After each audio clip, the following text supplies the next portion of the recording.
Hello everybody, MegaZodX here, back at it again to give you another very exciting video. And for today, we're just recently off of the heels of that PlayStation showcase.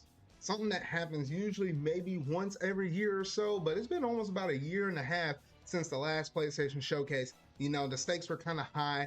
Since the fact that it's been a while since we had one of these, you had some okay, it's starting to get a little bit better. State of plays in between, but everybody always, sits down and always likes these PlayStation showcases. So the hype levels were kind of through the roof. They didn't have any set expectations or anything like that, kind of keep people's expectations in check though. So everybody was going into it thinking we're gonna get a whole bunch of first parties, some cool third parties, and everything else in between though. But honestly, after sitting through and watching that showcase, I just thought it was just mid okay. And I'll get through some of my thoughts here as I go through the whole list of, the games that kind of stood out to me, because there was a bunch of games. There was like 30 something oddball games up in there though. Some that really stood out, some a good chunk I already knew about, and then some surprises up in there, and we'll get to those though. But if you hadn't already done so, make sure you go and hit that like button, go ahead and hit that subscribe button and that bell. That way you never miss any time I manage to go live here with a video. But without any further ado, let's go ahead and jump straight up into this video. Rivers and destruction,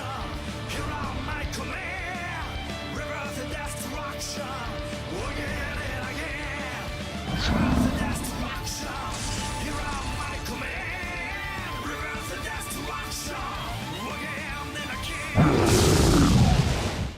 Now, overall, I think the one main problem I think I had with this showcase was the pacing of everything and what they kind of had lined up, because they first started off with some third-party games.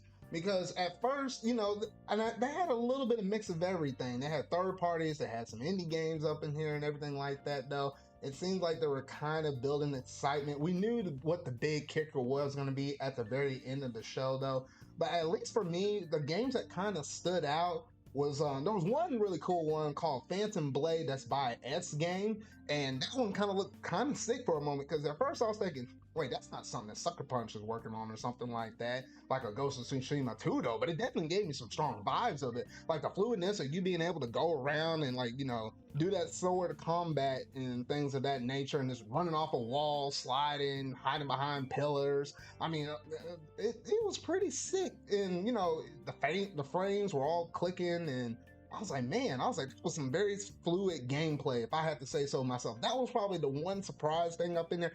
I didn't have that many surprise games up in here though, but that was definitely one of them right there though. So that one kind of stood out. I had to keep my eye out on that, and they didn't necessarily they didn't give us a release date on these. I felt like it was like a 50-50 ratio of whether or not they gave us release dates, or more so window frames. We didn't get like day and date on a lot of the stuff right there though. Then turn around and we had Phone Stars that was made by Square Enix, which was kind of like it's like their take on Splatoon, in the Splatoon series from Nintendo. So it's kind of interesting on that one. I'm not sure how well that one's going to be. It's going to be probably more so like a live service game. So, if Square Enix doesn't happen to show up with that game, they might just, drop the ball off on that one though.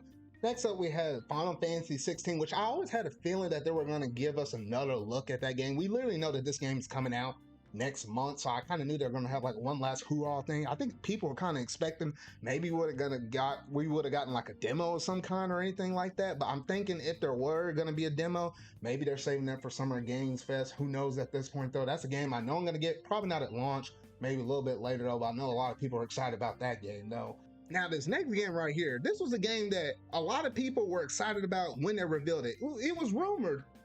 People didn't know necessarily if it was going to be real or not, but whew, man, they brought out some heat with this announcement though, because literally over here, Konami came out and announced Metal Gear Solid Delta. They showed a triangle at first, and I was scratching my head over here. I was like, man, is that like an actual, is that triangle?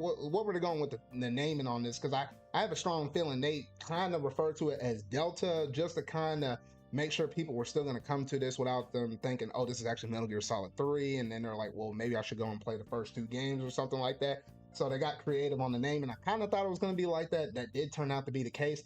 And then also they managed to come around and announce Metal Gear Solid Collection. And notice how it said Volume 1 over there, or, like Collection 1. So maybe this is, going to be like a series of things that is going to come out, not just only these games though, but they are giving us the original games for 1, 2, and 3 of the series though. So that's just going to be like the HD collection right there. So some really cool stuff like that, because I know a lot of people been over there looking at Konami. It was like, man, Konami, I don't know what y'all doing over there. Y'all got a lot of IPs. What are y'all doing with all these things? They're coming back with a Metal Gear Solid 3 remake, as well as bringing back some of those older games and just like porting them and bring them back to modern consoles like that. Konami's starting to come back. I think the next thing we might need is Castlevania, and then we're going to be really cooking over here.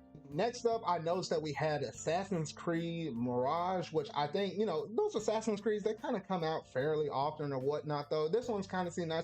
I know a lot of people kind of been experiencing a little bit of burn off from the Assassin's Creed thing, but that's been more so like Ubisoft's bread and butter and whatnot, though. Maybe this game is going to be more of like a tighter experience and not super drawn out like some other Assassin's Creed games are, but we have that to look forward to as well. And then we had Grand Blue Fantasy Relink, which this game right here, I was really looking forward to this one because I saw a little bit of stuff here and there though. I already knew it was a game that was in development. We got some things here and there though. Unfortunately, they still said the release date was set for winter of 2024. And I was like, man, come on, just give me a day and date. Like, come on, what are y'all doing over here, side games? Like, what the heck though? But yeah, that was one thing that I was actually looking forward to. This is nice to kind of see another look at the game though, but we still have that to look forward to. Obviously, they gave us another look at Street Fighter 6 from Capcom, which is something we already kind of knew about. We had some demos already, as well as some closed and open betas for that game though. So that one's literally right around the corner. And then Capcom got another new game, that being Dragon's Dogma 2.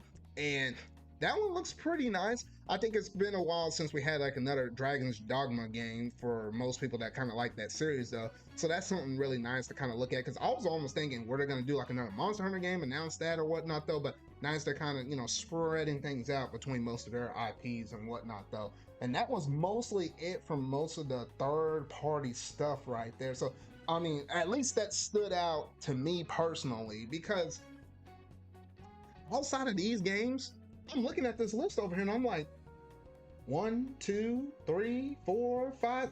Out of all the ones I mentioned, I think there was like 5 of them I already knew about. And then there's like, I think like a few of them that I didn't know about coming into this thing. One of the big ones being Metal Gear Solid Delta.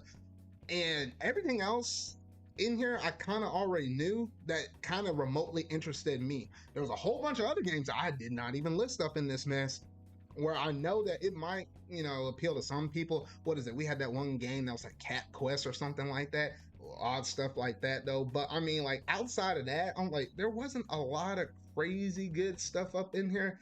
You had some nice stuff though, but it was just kind of wish-washy for me though. Then you kind of jumped over there to your PlayStation VR 2 stuff right there, because there were some okay games and some solid games up in here that I don't think are necessarily bad. You had like Five Nights at Freddy's. We know that one's being developed. We have Resident Evil 4 PSVR 2 mode that should be coming out. It's in development right now. Who knows when it will come out though, but I think that would be a really nice experience right there. And then you also have Beat Saber, which is actually available right now. Out of all of these VR games, the only game I actually played in VR was Beat Saber, and from the little experience I actually have with it, it's actually a really good game. So if you haven't had PSVR 2, go ahead and give that one a swing though. But honestly, outside of that, there were some other VR games up in there, but nothing that kind of appealed to me, or what I know will appeal to like a wide audience of people. So I don't know, just these VR games right now, felt like Sony kind of dropped the ball on their PSVR 2.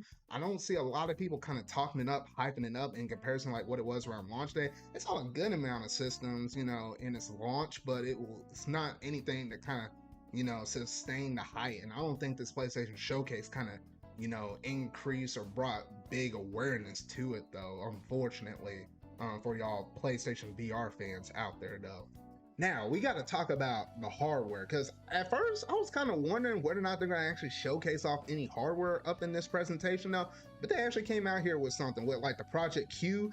They managed to come out there and announce that, and it's literally the thing that was kind of rumored, where you had like a device that literally has the PS5 controller split in half with a screen in the middle. It looks very much like a Nintendo Switch, where you're literally able to use that device to use PlayStation Remote Play and stream from your PS5 to that device. So that way you can play in the comfort like your bed or something like that, in another room, if someone happens to be watching your TV or something like that, etc. though. which the device itself looks kind of nice, but also kind of weird how the screen is kind of oddly kind of sticks out and you don't have like anything really connecting it or whatnot though. So I was like, okay, interesting. I didn't think they were going to show any hardware stuff up in here though. But okay, I guess I'll take it. And then also they had some earbuds, which I was like, okay, you're gonna throw the earbuds up in the showcase though. Okay, you can use them on your PC, your phone, obviously the PS5, yada yada yada. It's okay, whatever though. And then now we're swinging it over to the first party stuff, the stuff that everybody wanted to drum up a whole bunch of hype. We had a few announcements for first party, but one of them was the main major anchor though. First up on the list, we had a couple games from Bungie, and one was called Marathon, which this one they just showed like a title card, and they said check more information out on this website link. Like they didn't really showcase us anything, like not even CGI for that one. I was like, the actual heck are y'all doing with this one? I was like, okay, I'm over here scratching my head. Next up, we had Destiny 2, The Final Shape, which kind of seems like more of an expansion on Destiny 2, you know, that ongoing live service game right there. So I was like, okay, all right, what else? And then they had Concord, which they gave us a release date for that, which was 2024, but we didn't, between the CGI and all that stuff, they didn't really kind of give us, you know, a lot more information on this. So I was kind of scratching my head on all these announcements, like, okay, what is all this? And then surprisingly, they gave us something else on the first party, but it's nothing like a game. And I was like, what? They gave us an actual movie trailer for the Gran Turismo movie. And I was like, okay, I didn't think we were going to go up into that. Like, they didn't even give us any warning about it, saying that, hey, this is actually, you know, one of our IPs that's going to be adapted into a movie. Take a look at this. They didn't kind of do that like how Nintendo kind of added us up into that even in one of their direct presentations. And even then, they didn't show a trailer. They just showed some voice actors and whatnot. I feel like that could have been handled a little bit differently in their showcase, but I guess it is what it is. And then finally, something we knew that they're going to smack this thing out of the park with. And that was, yes, Spider-Man 2. At first, it kind of threw me off because, literally as they were opening up that cutscene, I was like, who the heck is this dude out here in the jungle? Like, and then they turned it over to one of Spider-Man's villains. And I was like, oh, thank goodness. Because at first I was really confused about this for like the first few seconds. Then I saw him and I was like, oh, okay, there we go. Now we're cooking over here though. But yeah, it's interesting that one of the main villains is Kraven, who they're bringing him in as like a hunter, and he's going to be going around hunting all of these different either heroes or / antagonists over there in New York City. We're literally going from the jungle to the concrete jungle. So I was like, okay, that's really cool right there. And we know the other main antagonist is literally going to be Venom, which we literally saw Spider-Man jumping straight up out of like what would seem to be like a basement and started going ham on all these enemies. I think it's really nice seeing that Venom suit on Spider-Man, so you're literally able to, you know, use him in certain battles and switch back and forth between Miles Morales. And then also we got to see a Lizard up in there as well. And, you know, between them, those are the only confirmed enemies that we have right now, villains for Spider-Man now. But I think the switching back and forth between, you know, Peter Parker and Miles Morales is going to be sick. You know, man, a lot of the fluid animations and stuff like that, going from the cutscene transition straight into the gameplay, which this was definitely by far the only game here in this whole entire showcase that had the most amount of gameplay. I think it was literally almost like 10 solid minutes dedicated towards this though, but mostly everything else in the showcase rarely had gameplay, more so CGI and some odd enough title cards though. But yeah, seeing, you know, Peter Parker do the Venom suit stuff, and then seeing Miles got some upgrades too, doing like these tether grab things, being able to do some stealth things and put a tether bar thing, you know, make it out of his webs and then kind of walk over there and then do a double takedown. He has like some more electrifying attacks and stuff like that. That was really sick. And then going through and seeing both the transitions between you using Peter Parker at one moment and then going over and using Miles Morales at another moment, I was like, this game looks extremely promising. And I was like, just everything that showcased off in that trailer. And then swinging around saving people, but also trying to take out the baddies in every case scenario though. I was like, oh shoot, I think this little segment they pulled this gameplay around, I feel like it's in the middle of the game. I don't think it's necessarily at the very beginning. But yeah, it's going to be interesting seeing how this story is going to be portrayed and the different gameplay mechanics Insomniac has been cooking over here. Because I think they've been cooking pretty well, though. But that was the first major gameplay stuff that we had seen for Spider-Man 2 since they actually announced it was a thing a couple of years back. Now, the only weird and interesting thing about this thing is, once we got to the very end of the trailer, the only thing they showcased off was that window frame of fall of 2023. Surely at this PlayStation Showcase, you'll go ahead and list out, day and date. This game is either coming out in September or maybe sometime in October. Would it be in that fall time? But the fact they still haven't gave a release date, it makes me kind of think, are they kind of weighing in the competition? Are they kind of worried that Starfield with Microsoft or something like that is coming out, and maybe they're trying to time out the release point with that? I don't know. Maybe it might be something like that. I'm not entirely too sure, but I don't know. Maybe that's just what they've been kind of considering or probably thinking about over there, though. But yeah, outside of that, that was pretty much it. So overall, if I were gonna give this a letter grade, I would definitely probably give this a C minus, because literally it outside of these games I mentioned here while talking to y'all, if I didn't have mentioned any of these games and it was just all the other games in there, it literally was an F. Then whenever I put up in there Phantom Blade kind of brought it up to a D, and then Spider-Man brought it up to a C. I felt like that was one thing that a lot of people kind of scratching their heads around was, where are all the first party studios, and what have they been kind of working on between Sucker Punch? I know a lot of people were looking towards that Last of Us multiplayer stuff like that didn't even get announced.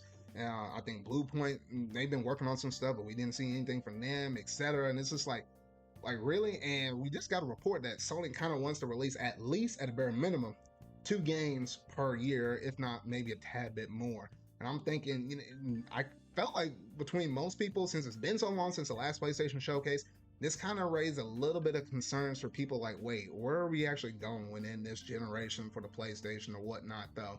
I mean, obviously the PlayStation 5 is still going to sell units because it's really banking really heavily off of, the third-party games that are coming over here. Like, look at this. We have Street Fighter 6, you have Tekken 8 that's coming out, you got the new Mortal Kombat, etc. Final Fantasy 16. Those games in itself are definitely going to, keep the hype and stuff sustained for the console, though. But in terms of those first-party games, I can see why a lot of people are concerned, though, especially if they're only going to drop a couple of games a year, and if you just don't like one of them, then it's like, well, shoot, what are you kind of getting it for? Mostly the third-party games. I don't know.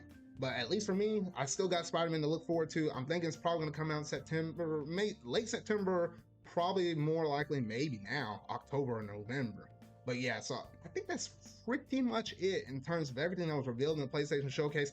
I kind of want to talk about and give my 2 cents on those. But y'all gotta let me know down in the comment section down below what all that you think about this PlayStation Showcase. Did it live up to your hype? For me personally, not really. And I didn't even go up into it with much hype, but I still expected a little bit more, though. Y'all just gotta let me know what y'all kind of thought about. Let me know what your letter grade for this game, for this show was, and everything else in between. Because literally between this, we're kind of getting into that E3 season where this technically would have been, if E3 were a thing, this would have been within that E3 week, but this would have been pretty mixed. And this was dropping around that E3 time, though. This is some things to kind of keep in mind, though. But yeah, that's pretty much going to do it in terms of this video, though. So if you really like this video, make sure to go and hit that like button, go ahead and hit that subscribe button and that bell to stay up to date on all things video game related I feel like talking about and discussing. But remember, y'all, until our video I make next, see y'all.